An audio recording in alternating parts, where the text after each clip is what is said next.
ongcwele. Lithi izwi likaNkulunkulu umoya uliqiniso. Umoya ufakaza kanjani umoya ongcwele? Ufakaza kuqala umuntu kufanele agcwaliswe ngomoya ongcwele. Once umuntu wagcwaliswa ngomoya ongcwele, uthe uJesu nizawukwamukeliswa amandla, and lawa amandla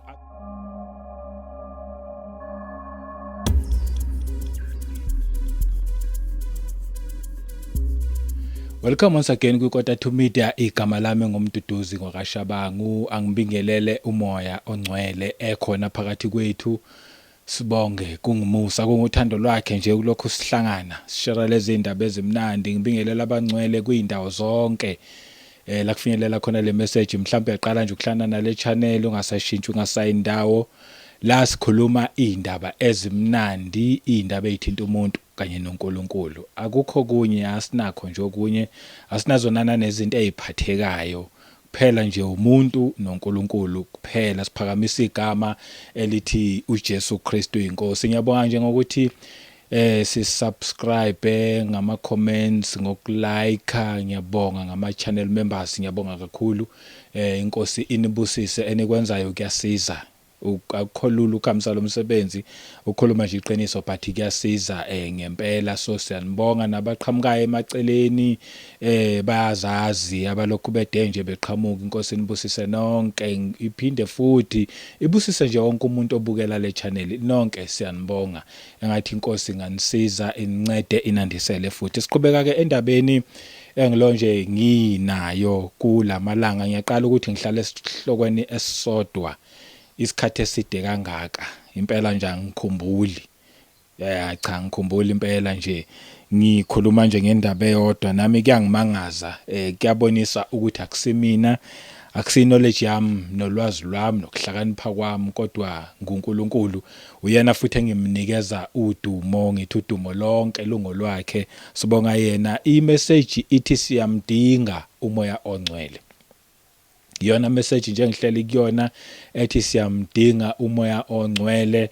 And namhlanje ke ngizokhuluma futhi ngenye yama emblems kamoya ongcwele, emblem engamanzi. Umoya ongcwele efika emntwini evela engamanzi noma water. Sivezile nje sikhuluma lapha ya umoya ongcwele ehlela kuJesu Kristu. Emblem leyo engiqale ngayo eDove evela njengesimo sejuba. Saphinde sakhuluma umoya ongcwele ehlela kubafundi bakaJesu Kristu, abapostoli bonke nje ababekhona lapha ngalesa sikhathi lesana kwehla umoya ongcwele elithizwi kwabonakala komunye nomunye ilangabi lomlilo. So another emblem kamoya ongcwele which is fire. And namhlanje ngizokhuluma nje ngaye umoya ongcwele ngeemblem yakhe engamanzi.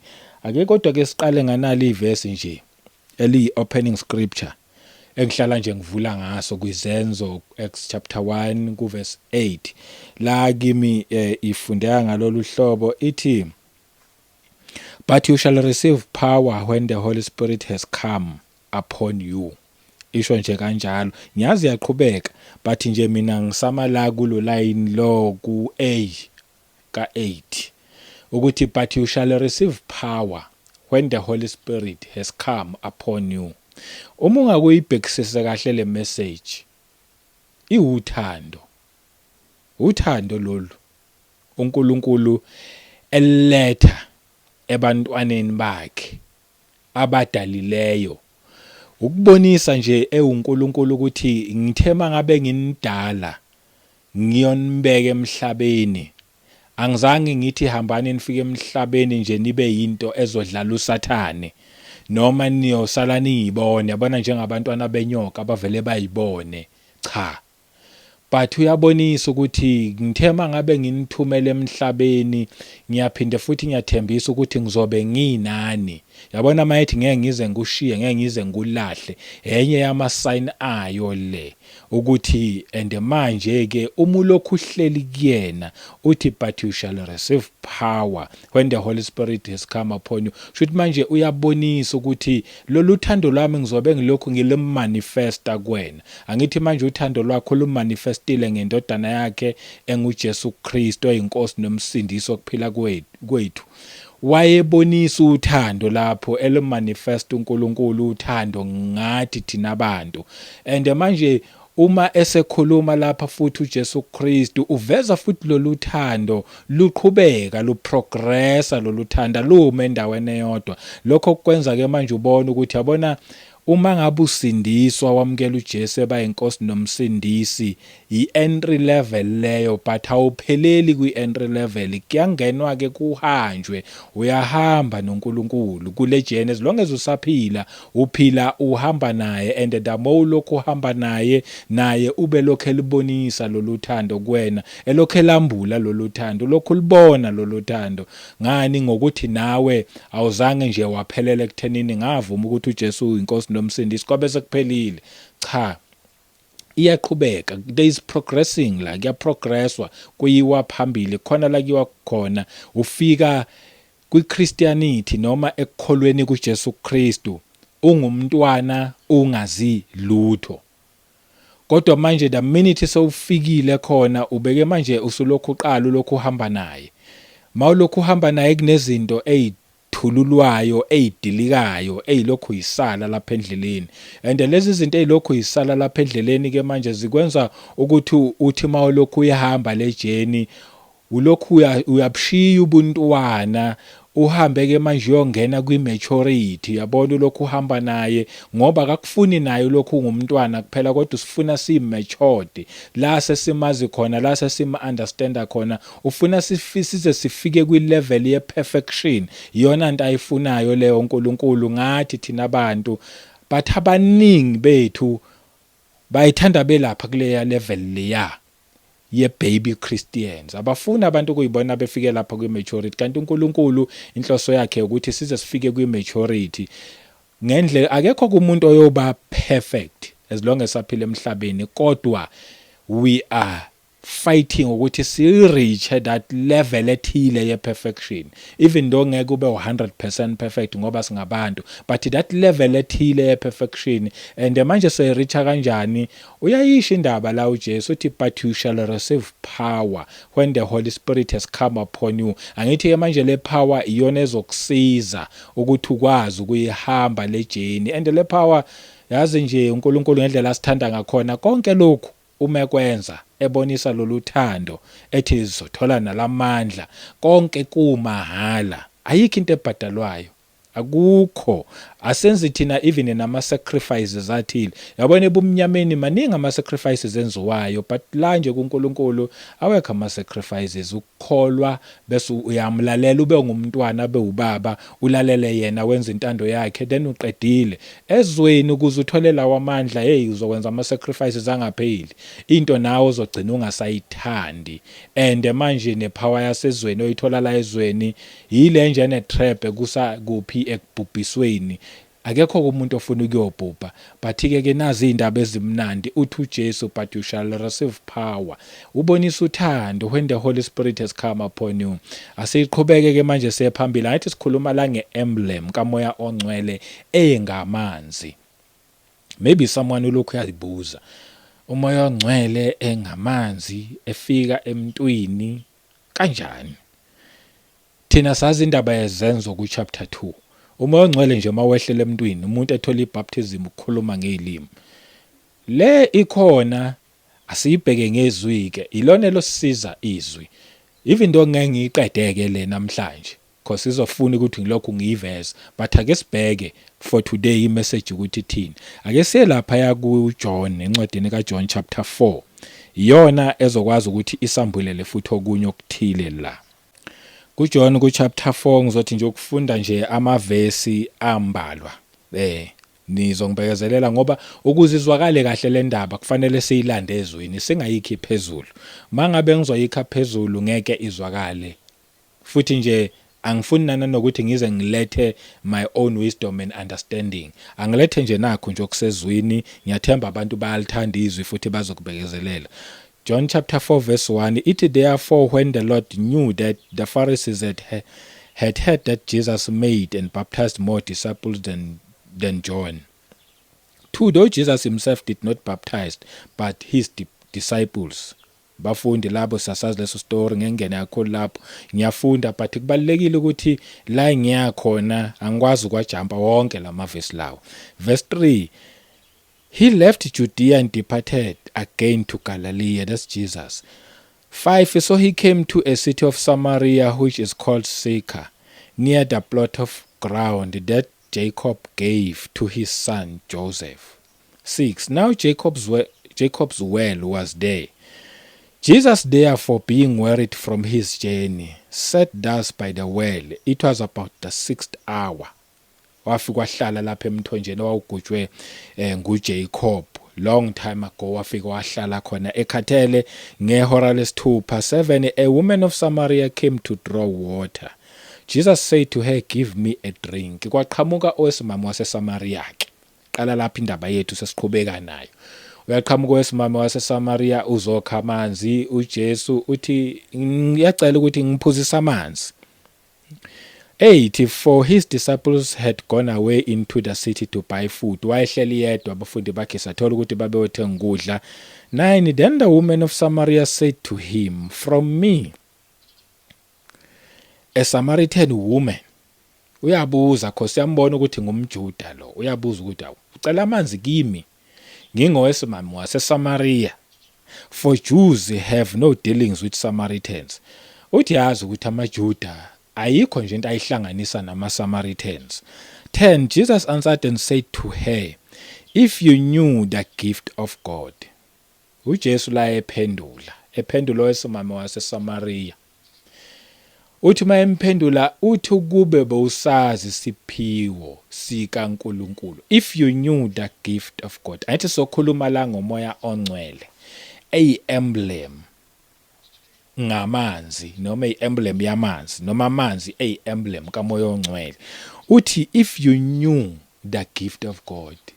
Uyabona ukuthi lo muntu lo usabale indaba zokuthi mina ngumSamaria wena ngumJuda, akaboni okuphambi kwakhe, akaboni nalo akhuluma naye uthi ungubani, uthi kube bowusazi isiphiwo sikaNkulunkulu. Ake sithi nje quickly siye la kuIzenzo chapter 2.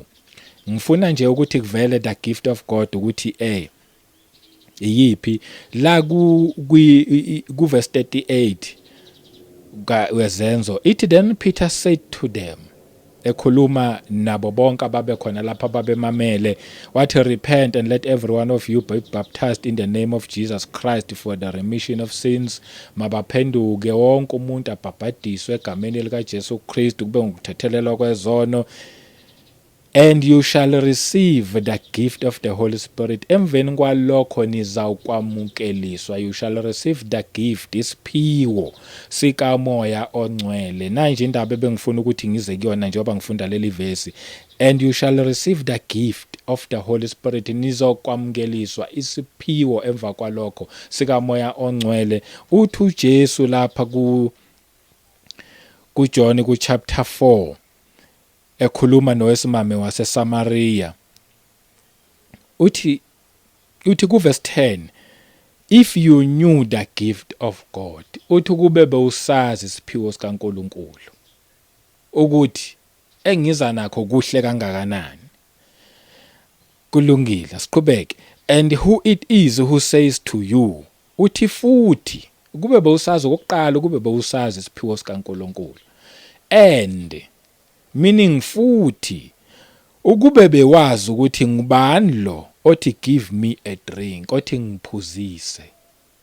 Kube bowusazi isiphiwo sikaNkulunkulu nokuthi futhi ngubani lo othi ngiphuzise.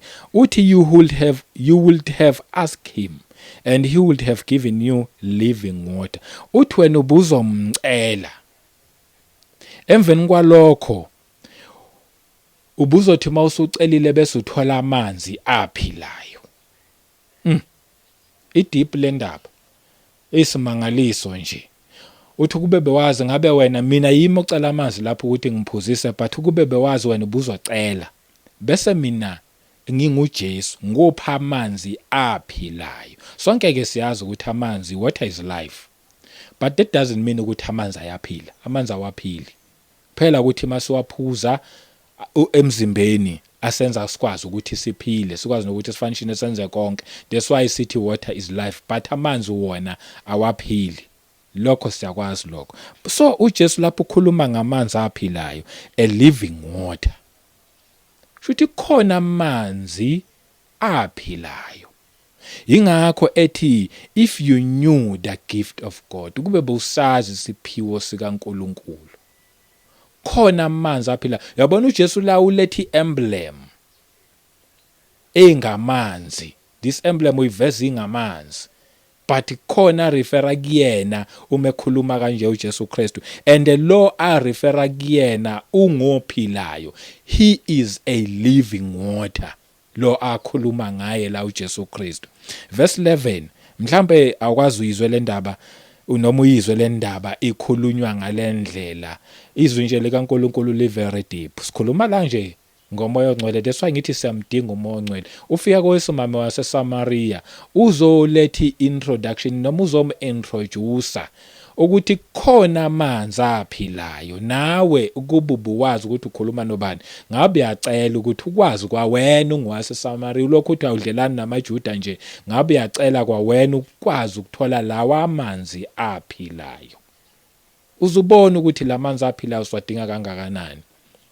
uJesu wayengahlala ubehlala khulume ngawo lamanzi aphilayo. But asifunda verse 11, the woman said to him, "Sir, you have nothing to draw with." Yabona wesimame ubuyela back futhi kumanzi lawa amanzi nathi eswaziyo nje aseyimpompini, amanzi asemfuleni, amanzi uthi awunalutho kokukha wena amanzi, you have nothing to draw with, and the well is deep. Usakhuluma ngawo lo mthombo futhi ukuthi uyashona udeep lo mthombo.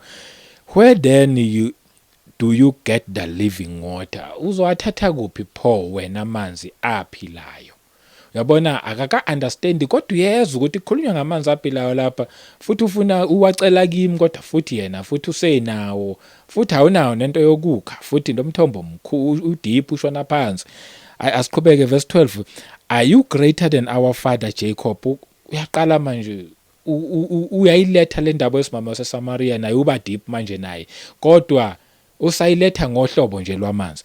Uthi ngabe umkhulu yini wena kuno baba wethu nomkhokho wethu uJacob, who gave us the well, owasinikeza lo mthombo, and drank from it himself, yena futhi waphuza khona, as well as his sons and his livestock.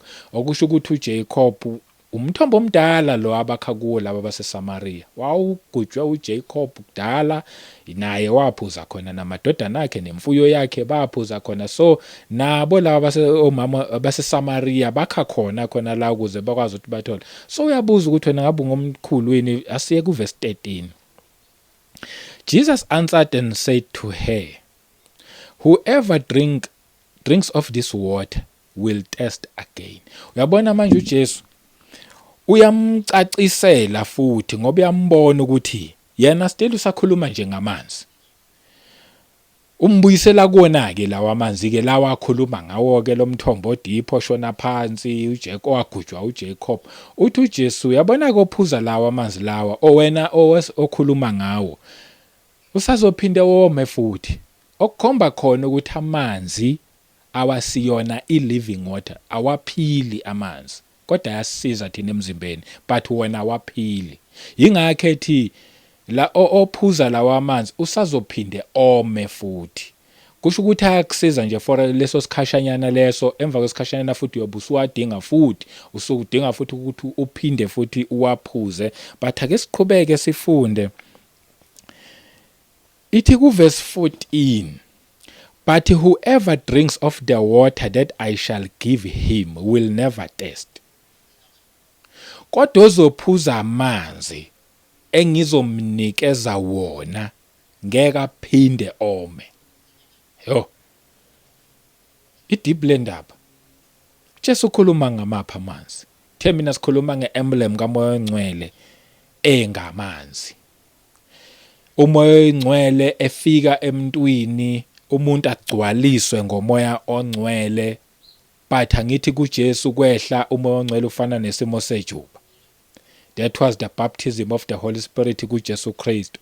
Kubafundi bakhe wehla bezwa umoya omkhulu awuqhamuka emazulwini weza wagcwala lapha bebekade bekhona kwizenzo chapter 2 lithi izwi wafike uma usufikela kubona komunye nakomunye kwakunelangabi lomlilo ekhanda, emblem kamoya ongcwele engumlilo. Nangu manje uJesu ukhuluma lapha ngenye emblem lapha, kushuthi manje umuntu enikezwa amanzi, and lamanzi lawa azothuma ngabe sewanikeziwe umuntu angaphinde ome, ngoba lawa amanzi lawa ayaphila. Lawa amanzi uzothuma ngabe umuntu esewatholile, hey bakithi, angaphinde ome. Lalela ke, but the water that I shall give him will become in him a fountain of water springing up into everlasting life. Uthi uJesu lamanzi lawa engizakumnikeza wona ayoba ngumthombo wamanzi. Lo mthombo ke manje uzobulokhu uchichima to i-everlasting life, kuze into everlasting life kube yingona phakade. Lamanzi azoba ngaphakathi kulo muntu ayobe lokhu echichima lawa amanzi lawa kuze kube yingona phakade. Kungani uJesu ekhuluma kanje? Ukhuluma ngoba futhi ukhuluma ngamanzi aphilayo. Lawa amanzi lawa ozothi mawusuwatholile angeke lokho uphinde woma lokho uyowakha again, but azawuhlala emntwini ngaphakathi kuyena, and mayesehleli ngaphakathi emntwini hawu ayobe nje lokho echichima nje kuze kube yingona phakade. Ingakho ngithi siyamdinga umoya ongcwele. Yabona mawusuthole yena uthola amanzi azochichima ngaphakathi kwena kuyinguna phakade. Okusobala ukuthi uma ngabe futhi umamkelile wamthanda wahlala kuyena, lawa amanzi lawa wamvumela wakusebenzisa, kuyobe lokuchichime nje kuwena to inguna phakade. Kushuthi kuwena already sekunokuphila okuyinguna phakade. Angazi ukuthi yezwakala yini le ndaba. Ithi kuverse 15, elalele owesimame uyaphendula ke, the woman said to him, "Sir, give me this water." Oh, finally owesimame waseSamaria wacela manje. Hayi, ngiyawezwa lamanzi lo muntu akhuluma ngawo, futhi akakhulumi ngalawa mina engizowakha la, khuluma ngamanye amanzi. Uthi hayi, ngicela nami unginikeze la manzi, that I may not thirst, ukuze ngeke ngiphinde nje ngome, no come here to draw. Kodwa futhi akayizwa kahle ngoba usakhuluma indaba yokuthi ukuze futhi ngeke ngiphinde ngizokha la amanzi. Ngufunde futhi verse 15, the woman said to him, "Sir, give me this water that I may not thirst, no come here to draw." Ngifuna ukuveza la indaba kamoya ongcwele engamanzi, ukuthi another emblem kamoya ongcwele ingamanzi.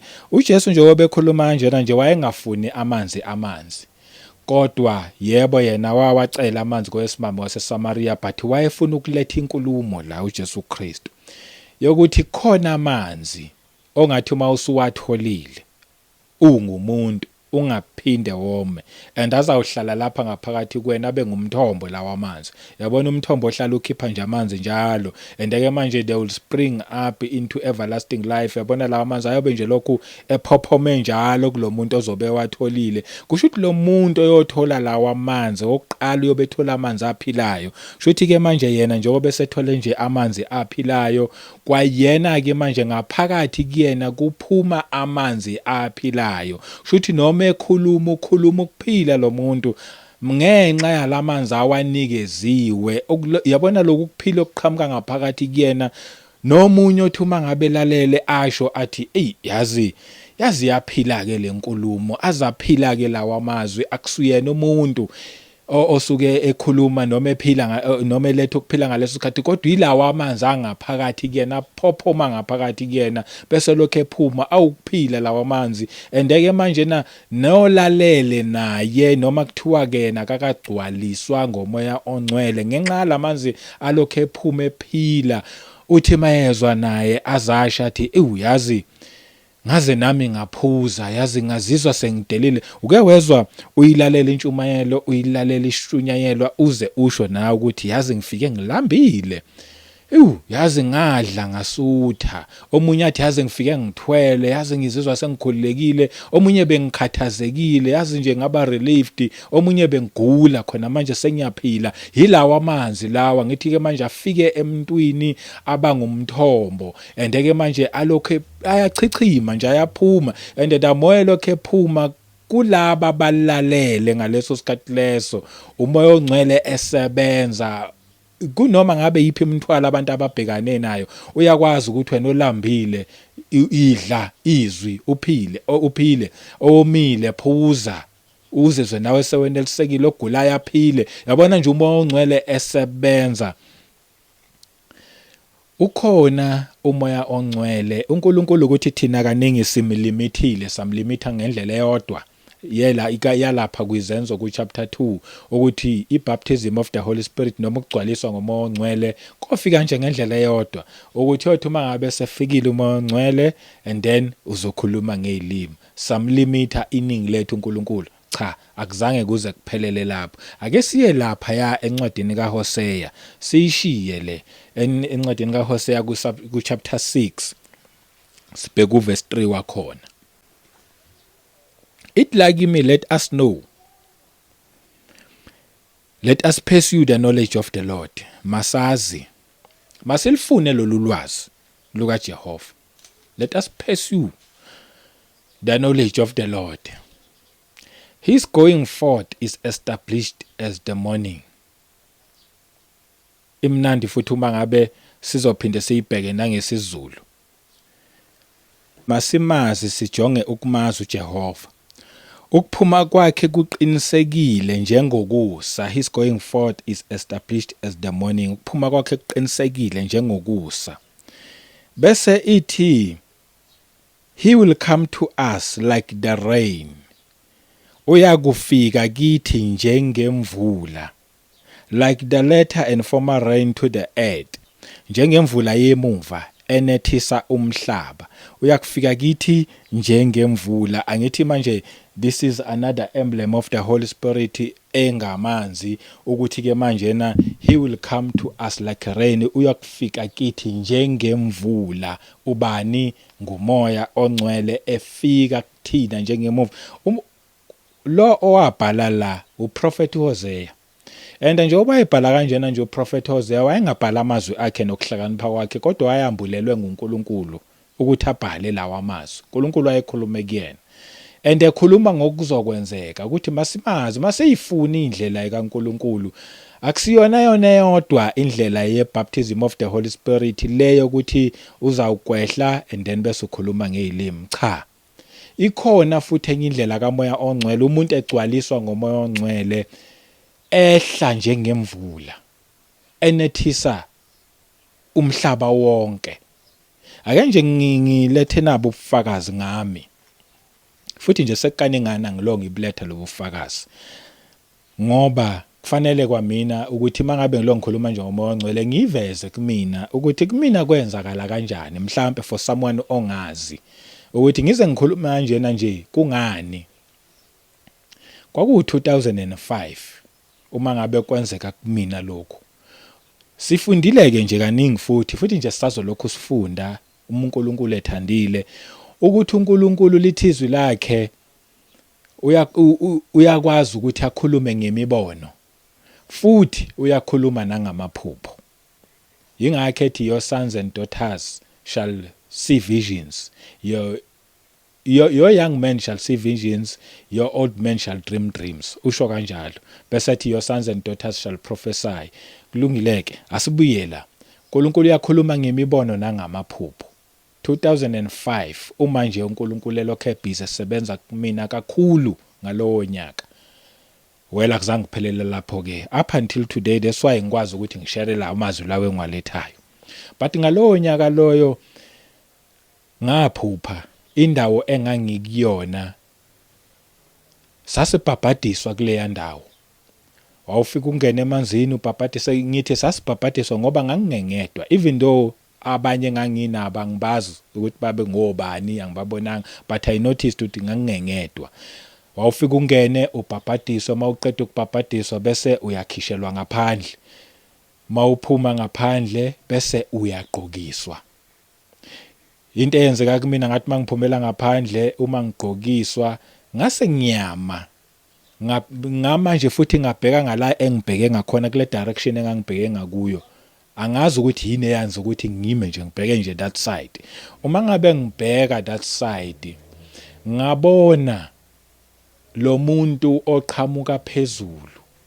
And lo muntu oqhamuka phezulu kungathi wehla ngama steps. Wena uma ngabe uzwa uJacob ekhuluma ngeladder lapha ayeboniswa khona ephupha ingilosi zehla zenyuka kwiladder indodana yomuntu iphezulu, kwangathi indawo enjalo, kodwa futhi manje kwangathi i-building ngathi itebhisi ngathi yabo ziqhamuka kwi-building but eziqhamuka phezulu, so uyehla ngazo up until wazwafika phansi. But nje kuyi-distance nyana lapha mina ngimela yena ulapha nje, angazi ngingalinganisa mhlambe ngo-100 meters, I don't know, kind nje yokuthi mhlambe i-distance. So ngiyambuka ke njengoba eseze wafika naphansi kwi-ground la nami ngime khona, wase eyeza, and njengoba eza nganothisa something. Nganothisa ukuthi kwangathi akayedwa, kwangathi bekukhona emasayidini abathile, but angizange sababheka kakhulu lapho. Ngafocusa kulo engibhekane naye oyedwa engimbukayo. Why ngabheka kuyena? It is because kuye lalina all around yena. Uyabona ngiwumuntu, but njengoba nje uthola ukuthi mhlawumbe ngibhekile liyana around mina ngedwa, kodwa futhi le mawuthi uqhela lini. Ngase nginothisa futhi ukuthi njengoba eza lemvula inetha yena yedwa futhi uyeza uze kimi, ihamba naye ayimanga, ayibanethi labe ngathi basemaceleni, yena nje yedwa nje uhamba nemvula inetha yena. And ke manje njengoba eza kumina ngaqala manje ngathuka, nganayo this revelation yokuthi ungubani lo muntu lo owayeseduzane kwami. Kwakuwumuntu esimama wayela eduzane kwami, wase ngibuza ukuthi ngubani lo. Ngase ngithi mina lo nguNkulunkulu walaba abantu ababhabhadiswa la, ngoba nami ngangiqeda ukubhabhadiswa khona. Wayesethi yena kumina ungabaleki. Mayesho kanjalo ethi ngingabaleki, ngimbheka mina lo muntu ozayo and ngiyabona ukuthi nguNkulunkulu. Kwaba nadistingi kumina ethi uma engangithinta ngiyofa nokufa. I just knew ukuthi phela uNkulunkulu lo, uma engangithinta ngiyofa nokufa. Ngavele ngabamba yena lo esimame owayela eduzane kwami, ngabaleka, ngathi uma ngabe ngibaleka nje kwaba nje ukujika nje khona. Emveni kwalokho futhi ngase ngiyaphaphama. Njengoba ngixoxa nje kungazathi into entsha, ngazathi nje into eyenzakala izolo, ngikhumbula njengoba uthi umprofeti uHosea, he will come to us like the rain, uyoza kithi njengemvula. Lawa amazwi lawa alesi siprofeto kumina kwenzeka, ngakubona kwenzeka. Well, at that time ngangibuza kwenzakalani, ngangisafuna ukwazi, but along the time ngilongifunda ngibheka izwi ngathola ukuthi that was the baptism of the Holy Spirit. And ngaphinde ngathola ukuthi lo engangimbona kwakunguJesu Kristu. Konke lokho ngathi mangabe ngikubheka ngakuthola encwadini, ngathola kanjani ukuthi kwakunguJesu Kristu? Angiyifundi ngoba nakusengiyilethile, angiyifunde ku1 John ku chapter 5, noma ngeke ngene deep kuyona, ngenzela nje ukuthi ngiyifakazele ngezwi lendaba. 1 John chapter 5 verse 6. Konke lokho ngakuthola after sengilongifunda izwi. Ithi ku verse 6, this is he who came by water and blood. Uma ngakubheke nje ama-video ami a previous ngilonga recorder, elofakazi ngilonga ibletha futhi ngichaza le ndaba. That's why today ngeke ngene kakhulu kuyona. This is he who came by water and blood, Jesus Christ. I just knew ukuthi nguye lo wayeza ngamanzi.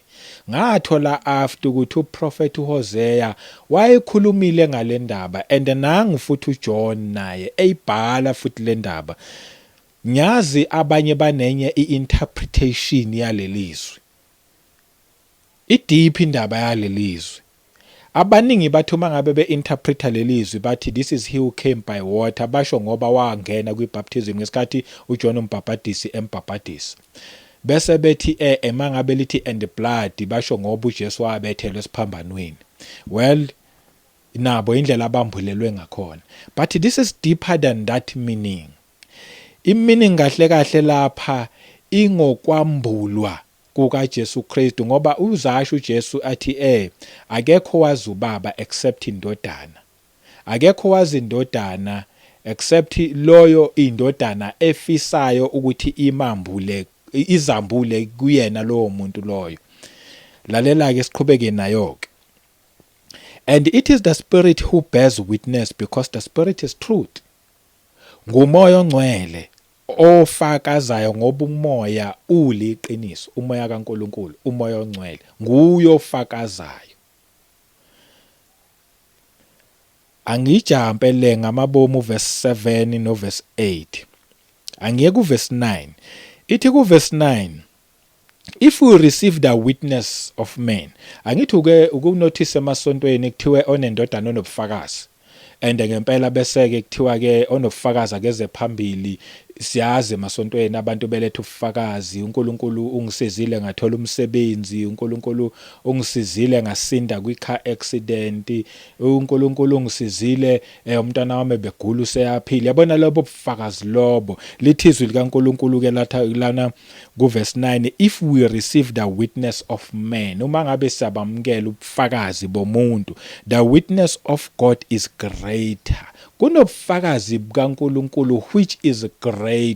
uNkulunkulu efakaza ngendodana yakhe. Lalela ke, for this is the witness of God which he had testified of his son.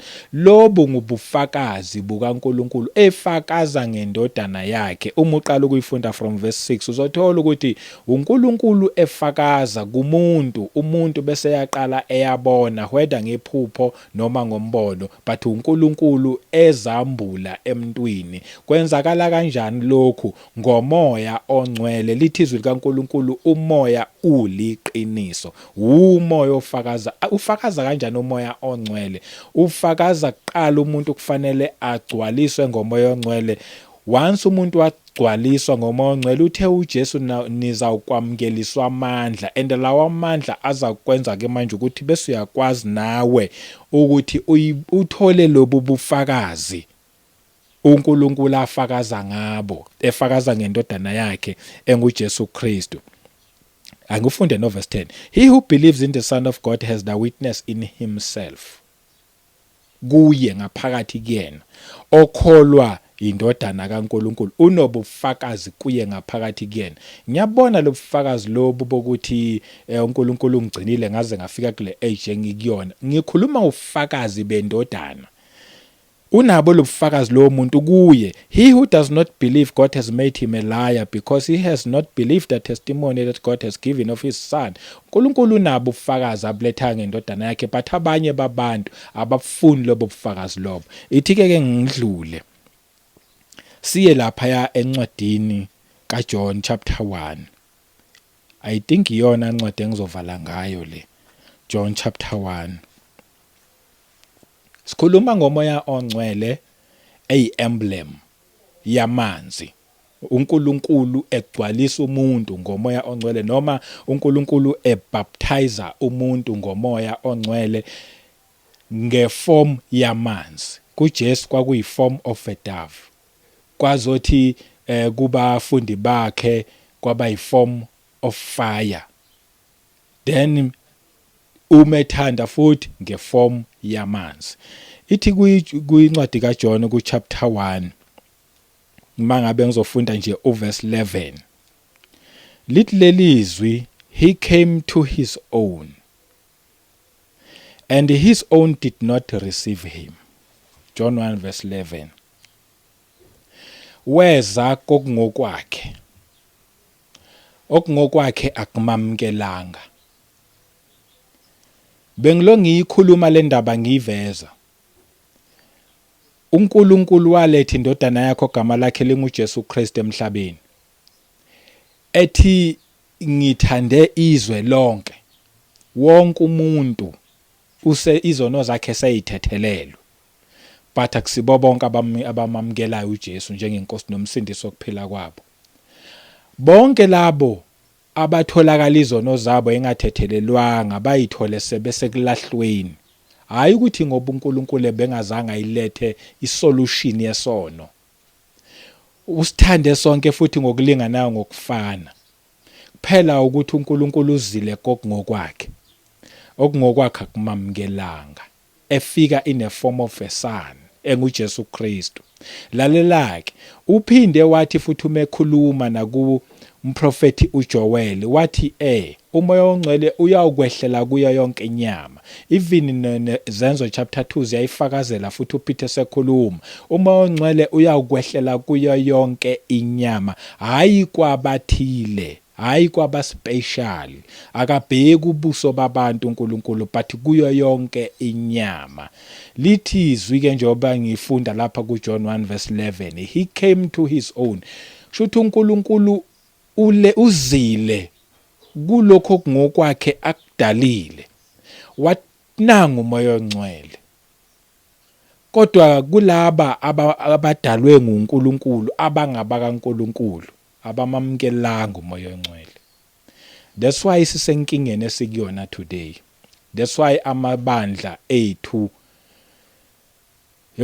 akwenye nje iningi lawo akwesinye status sekwamasonto phela ngoba vele amasonto kufanele kuyiwe khona kuyokhonzwa but uNkulunkulu akaziwa.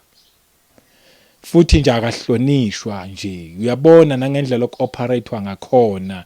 Uyabona nje size safika kuleso stage la uNkulunkulu singamsabi khona ingoba uNkulunkulu uzile kokungokwakhe kodwa kwakhe akumamukelanga. Abamfuna abantu uNkulunkulu, abamfuna umoya ongcwele abantu. uNkulunkulu esho ethi umoya ongcwele ngiwuthulula kuyona yonke inyama. Ngeza nganoma ngabe yiphi indlela ngizothulula umoya ongcwele. Kodwa manje problem abantu abangifuni nginguNkulunkulu. Angazi ke wena kuyisearch wena uwedwa.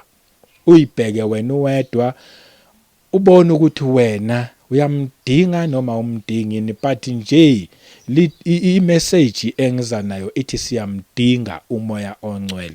Angeke size sifanishine ngendlela yethu siphumelele ngaphandle kamoya ongcwele. Singenza konke okunye, singarana amasonto, senze konke nje okunye, sishumayele senze konke. Uma intshumayelo zethu zingenamoya ongcwele azinakuphila lezo intshumayelo. Angikhathali ungamemeza kangakanani uma ngabe uyamemeza noma ungakhuluma soft njengami. Uma kungenamoya ongcwele leyo nkulumo ngeke isize omunye umuntu. Iyoba nje imessage nje, another message engayindawo until umuntu aphiwe lawa amanzi njengoba uJesu wakhuluma kwesimamo waseSamaria. Until umuntu aphiwe lawa amanzi aphilayo azogobhoza ngaphakathi kuyena umuntu. Then umuntu uzoqala naye akhipha ukuphila okuzokwazi ukuthi kuphilisa abanye abantu. Nezwe lethu lingaqala lilunge and futhi yabona lawa amanzi lawo uma ngabe fika emntwini asiza wena kuqala ungumuntu ngoba geza wena kuqala, aphilisa wena kuqala before ungaqala nawe uyokwazi ukuthi kugezeke abanye abantu ngemessage oyilethayo, ukuphila abanye abantu ngemessage oyilethayo. Kufanele kuqale lawa amanzi afike kuwena, sebenze wena kuqala uthole lawa amandla uma ngabe umoya ongcwele sefikile kuwena. I-foundation yakho konke yamukela uJesu abe inkosi nomsindisi wokuphila kwakho. Uma ngabe kuwukuthi vele sewamamukela uJesu, lahla konke okunye obukade ukusebenzisa owuthi uncedisa uNkulunkulu, akancediswa uNkulunkulu. Kholwa kuJesu, uhlale kuyena until futhi ngomsa wenkosi sihlangane kwivideo elandelayo. Inkosi nibusise nonke. Angiqedanga le ndaba soyiqhubha. Mhlawumbe uma ngabe bingakazwakali kahle, khuleka sizophinde siyiqhube. Ahlane kwivideo elandelayo. Amen.